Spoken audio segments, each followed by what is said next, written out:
DPRD Pati setujui hak angket. Gerindra dukung pemakzulan Bupati Sudewo, masa sorak takbir. Fraksi Partai Gerindra DPRD Pati mengusulkan hak angket untuk pemakzulan Bupati Pati Sudewo.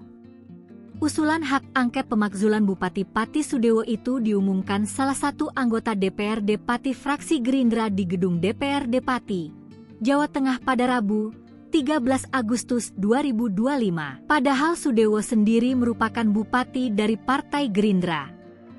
Pengumuman hak angket itu diambil saat sejumlah massa aksi berhasil meringsek masuk ke gedung DPRD Pati Jawa Tengah. Mereka ikut di tengah rapat keputusan Pansus untuk pemakzulan Bupati Pati Sudewo. Kemudian seorang anggota DPRD menyebut bahwa Partai Gerindra sepakat dengan hak angket untuk memakzulkan Bupati Sudewo. Massa pun kemudian bersorak girang mendengar pernyataan tersebut.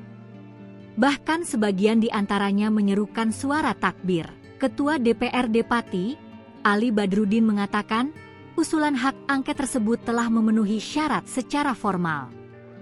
Ia menambahkan, setiap tahapan akan berjalan sesuai prosedur dan peraturan undangan yang berlaku. Hak angket ini akan fokus pada penyelidikan kebijakan kenaikan PBB P2 yang sebelumnya sempat mencapai 250% dan menuai protes keras dari masyarakat, meskipun pada akhirnya kebijakan tersebut dibatalkan. Kekecewaan masyarakat yang terlanjur meluas kini berujung pada tuntutan agar Bupati Sudewo mundur dari jabatannya.